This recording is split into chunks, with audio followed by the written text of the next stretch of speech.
अवधूत चिंतन श्री गुरुदेव दत्त। जय जय रघुवीर समर्थ। આપણે છત્રપતિ શિવાજીના ગુરુ સમર્થ રામદાસ સ્વામી નું જીવન ચરિત્ર શ્રવણ કરી રહ્યા છે અને ગત પ્રવચનમાં આપણે જોયું કે કલ્યાણને સર્પદંશ થયો અને સમર્થ રામદાસ સ્વામી જંગલમાં ગયા અને જે સર્પે દંશ આપ્યો હતો તેણે સમર્થ રામદાસની પ્રદક્ષિણા કરી એમના અંગૂઠાને વંદન કરીને જંગલમાં જતો રહ્યો અને કલ્યાણ એ પાછો ભાનમાં આવી ગયો ત્યારે બીજા બધા શિષ્યોનું સમજાવ્યું કે જ્ઞાનની પરવા કર્યા વગર પણ કલ્યાણ મારા માટે નાગરવેલના પાન લેવા માટે જંગલમાં હજરાતે ગયો, જ્યારે તમારામાંથી કોઈ પણ તે માટે તૈયાર નહોતું. તો ગુરુને દેખાડો કરવા જે સેવાનો પ્રયત્ન કરે છે તેઓ નિમ્ન કક્ષાના શિષ્યો છે, જ્યારે પ્રાણની પણ પરવા કર્યા વગર તેઓ સેવા કરે છે તેઓ શ્રેષ્ઠ શિષ્ય છે. ગુરુ પોતાનો અનુભવ એટલે કે ગુરુ જેટલો સક્ષમ બનાવે છે. હવે સમર્થ રામદાસનો શિષ્ય કલ્યાણ અને એનામાં શારીરિક તેમજ માનસિક શક્તિ તો પુષ્કળ હતી, તો તેણે તસ્કરોને પકડ્યા એ આપણે કરવાનું. એક દિવસ ચાફળના મઠમાં 10-12 ચોરો આવ્યા છે અને મધ્યરાત્રિએ કોલાહલ થયો અને કલ્યાણ અને બીજા સેવકો શસ્ત્રો હાથમાં લઈને ચોરોને શાસન કરવા માટે દોડ્યા છે. સમર્થે કલ્યાણને પૂછ્યું કે આ શસ્ત્રો લઈને ક્યાં ચાલ્યા ગયા? ત્યારે કલ્યાણે કહ્યું કે ચોરો આવ્યા છે અને તેથી તેમને પકડવા, શિક્ષા કરવા, શાસન કરવા માટે જઈ રહ્યા છે. તો સમર્થે પરમાર્થની દ્રષ્ટિએ કહ્યું કે અરે ચોર લોકો આપણું શું લઈ જવાના છે? ચોરોને પણ પુષ્કળ પૈસા, સોના ચાંદી વગેરે હોવું જોઈએ. તો સમર્થે જયારે કહ્યું કે ચોર લોકો આપણું શું લઈ જવાના છે, એટલે કે આધ્યાત્મિક શક્તિ તો તેઓ લઈ જવાના નથી, આત્મધન છે એ. તો જે આત્મધન છે એ સૌથી શ્રેષ્ઠ અને કિંમતી છે, એને ચોરો પણ ચોરી શકતા નથી, અથવા ભાઈઓમાં એ વિભાજિત પણ થઈ શકતું નથી. ત્યારે કલ્યાણ બોલ્યો કે જે કઈ હશે આપણા આશ્રમમાં, હશે ન હશે તે બધું જ તેઓ લઈ જશે. એટલે સમર્થ બોલ્યા કે ભંડાર તો પ્રભુ રામચંદ્રજીનો છે, તમારે વળી શી લેવા દેવા? સમર્થ સાચા અર્થમાં મમત્વ દૂર કરવા માટે સત્ય હકીકત જણાવી છે. ત્યારે તે બધા એકઠા થયેલા લોકો બોલ્યા, પરંતુ ચોરોને ચોરી કરવા દેવી એમાં વળી ધર્મ ક્યાં આવ્યો? ત્યારે સમર્થ બોલ્યા કે ચોર વળી લોકોના અને ફક્ત તમે જ પ્રભુના?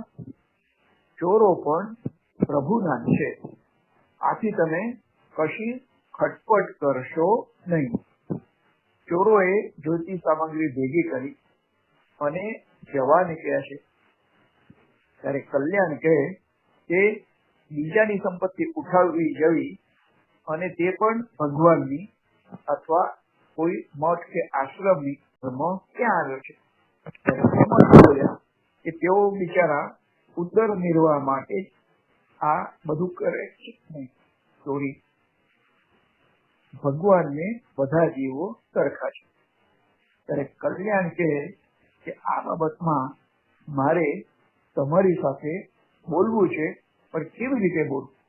ત્યારે સમર્થ કહે ત્યારે જે બોલવું હોય તે બોલવાની તને છૂટ છે. ત્યારે કલ્યાણ કહે કે બધા જીવોમાં એક જ આત્મા છે એમ માની લઈએ, પરંતુ આપના જેવા મહાનુભાવ અને કર્માધીન જીવો પાપ પુણ્ય પ્રમાણે સ્વર્ગ નરક પ્રાપ્તિ કરનારા જીવો છે. તો બંનેની યોગ્યતા એક સરખી છે એમ હું તો માનતો નથી. મૃત્યુલોકમાં લોકોએ સ્વધર્મ પ્રમાણે આચરણ કરવું જોઈએ. ચોરોને મારવું નહીં તો મારે શી આજ્ઞા છે એમ કલ્યાણે સમર્થને પૂછ્યું છે. ત્યારે સમર્થ રામદાસ બોલ્યા, તો પછી જુદા જુદા જીવોમાં ભેદ માનીને તેમને ત્રાસ આપવો એવું પણ વળી ક્યાં લખે છે?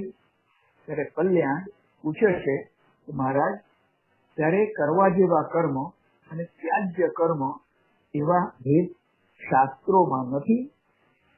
છેવટે સમર્થ કહે છે કે હવે તારે જે કરવું હોય તે કર, પરંતુ ચોરોને માર મારીશ નહીં.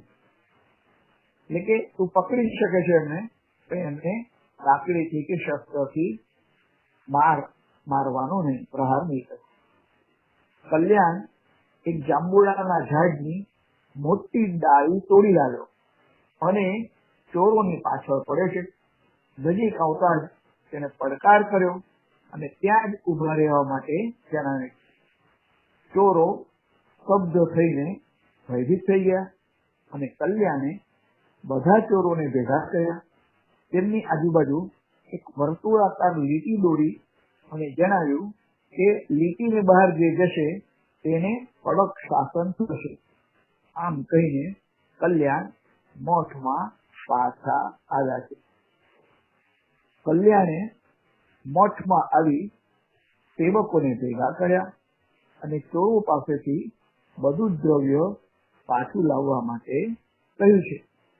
અને બધું પાછું લાવ્યા બાદ સમર્થ સામે મૂકીને કલ્યાણે સમર્થને દંડવત પ્રણામ કર્યા છે. તો સમર્થ બોલ્યા કે ચોરોનું શું થયું? ત્યારે કલ્યાણ બોલ્યો કે મેં ચોરોને માર્યા નથી, પરંતુ ભેગા કરીને રાખ્યા છે. આટલું સાંભળીને સમર્થ ખાલી હસ્યા. તો એકલા કલ્યાણે આટલા બધા ચોરોને રોક્યા અને આથી જ કલ્યાણની શારીરિક શક્તિ તેમજ માનસિક શક્તિ અને દ્રઢ મનોબળનો આપણને ખ્યાલ આવે. આ બાજુ જે ચોરો વર્તુળની બહાર ગયા તેઓ આંધળા થઈ ગયા અને દૂર ક્યાંય જોઈ શકતા ન હતા. સમર્થને ખબર પડી કે ચોરો આંધળા થયા છે, એટલે તે બધાને મઠમાં પાછા બોલાવ્યા છે. ચોરોએ સમર્થની માફી માંગી અને ફરી ચોરી કરવાની બુદ્ધિ ન થાય તે માટે તેમણે સૂચન કર્યું છે.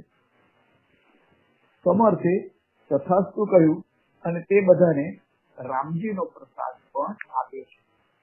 વસ્ત્ર, પાત્ર અને દ્રવ્ય પણ આપ્યું અને ચોરોએ પણ ફરી ચોરી ન કરવાની પ્રતિજ્ઞા લીધી. તો આવા હતા સમર્થના શિષ્યો કે જેઓ 10-15 માણસોને પણ ભારે પડે, પરંતુ તેઓએ કોઈ પણ અશક્ત કે નિર્દોષને રંજાડ્યા નથી. તેઓએ હંમેશા નિર્બળની રક્ષા જ કરી છે.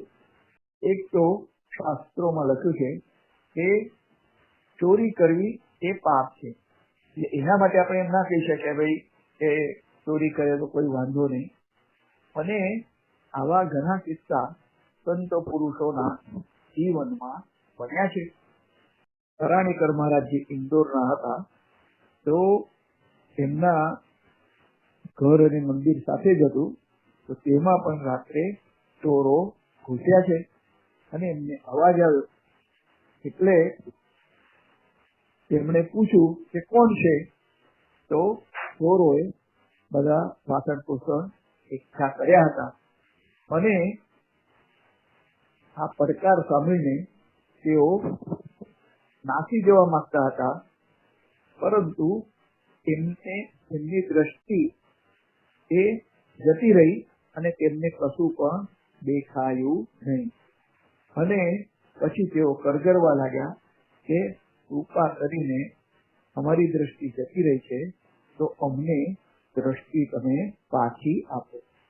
ત્યારે તેમને પણ સમજાવટના 2 વાક્યો કહીને તરાણેકર મહારાજે એ ચોરોને દ્રષ્ટિ પુનઃ પાછી આપી છે.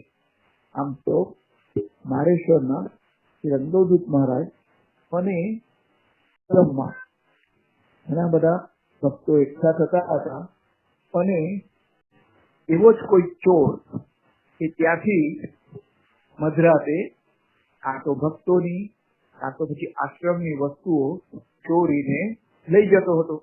અને એક વખત એને એવી દુર્બુદ્ધિ સૂજી કે રંગદૂત મહારાજના કપડા કે જે લંગોટ ને વસ્ત્ર હતું તો એ સુકવવા મૂક્યું હતું, તો એને ચોરીને પોતાની થેલીની અંદર મૂકી દીધું.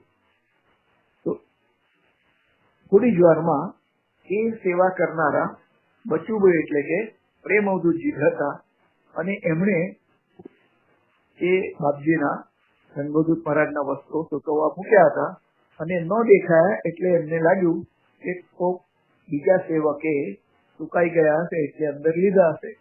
એમણે પૂછપરછ કરી તો કોઈએ પણ વસ્ત્રો લીધા ન હતા. એટલે એમને ખ્યાલ આવી ગયો કે આ વસ્ત્રો કોઈ ચોક્કસ ચોરી ગયું છે અને એ માણસ નજીકમાં જ હોવો જોઈએ.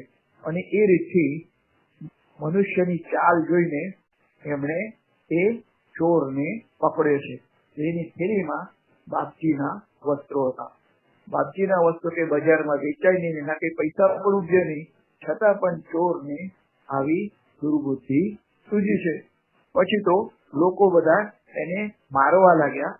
ત્યારે બચુભાઈએ પણ નિશ્ચય કર્યો કે મારવાનો આપણને કઈ અધિકાર નથી, આને રંગોદૂત મહારાજ પાસે લઈ જવામાં આવે. રંગોદૂત મહારાજ પાસે એ ચોરને લઈ જવામાં આવ્યો અને ત્યારે રંગોદૂત મહારાજે પૂછ્યું કે અલા, તું મારા પણ વસ્ત્રો ચોરવા આવ્યો અને એનું તું શું કરીશ? તો ખૂબ જ એ શર્મિંદો થઈ ગયો. એને માફી પણ માંગી. ત્યારે રંગોદૂત મહારાજે કહ્યું કે એને એક વસ્ત્ર પ્રસાદ તરીકે આપો. અને એ રીતે એ ચોરને રંગોદૂત મહારાજે ક્ષમા પ્રદાન કરી અને એક ટોવેલ પ્રસાદ તરીકે આપ્યો છે. પણ બીજા જે બધા લોકો હતા એમને થયું કે આ માણસ ઘણી બધી વસ્તુઓ ચોરી ગયો હશે, એટલે ત્યારે જે પૂછપરછ કરી અને મોટી કોરો રહેતો હતો અને એને લગભગ આ આશ્રમની ઘણા બધા વાસણો, બેગડા ને એવું બધું અડધી રૂમ ભરાય એટલા બધા વાસણો એને ચોર્યા. તો ચોરો પોતાનું ચૌર્ય કર્મ કરે છે, પણ એમના પ્રત્યે પણ આ સંત પુરુષોની દયા દ્રષ્ટિ હોય છે. જેને આપણે સામાન્ય ચોર કહીએ તો એ વસ્તુ ચોરી જાય તો સમાજમાં એને બદનામી મળે છે. પણ જયારે મોટા મોટા લોકો કાયદા અનુસાર એનો લાભ લઈને કેટલીક વાર સરકારી કર ની ચોરી કરે છે, કેટલાક લોકો નોકરીમાં જાય તો સમયની ચોરી કરે છે. તો જેટલા 8 કલાક એમણે નોકરી કરવી જોઈએ તેમાંથી 1-2 કલાક જાપચી મારે, 1-2 કલાક કામ ન કરે અથવા જાણી જોઈને એ ધીમેથી તેઓ કામ કરે, તો આ બધું પણ એક પ્રકારની ચોરી છે. તો આવી પણ ચોરી આપણે કરવી ન જોઈએ. કેટલાક લોકો વજનમાં ઓછું આપીને ગ્રાહકોને છેતરે છે, તો આ પણ એક ચોરી છે અને શાસ્ત્રોમાં પણ આનો ઉલ્લેખ છે. તો સત્ય, અહિંસા અને અસ્ત્ય એટલે કે ચોરી નહીં કરવી. તો ચોરી કોઈ પણ પ્રકારની હોય, નાની હોય કે મોટી હોય, તો એની પણ આપણે ચોરી કરવી જોઈએ નહીં. આ જ બોધપાઠ આપણે આ લીલામાંથી લેવાનો છે. જય જય રઘુવીર સમર્થ.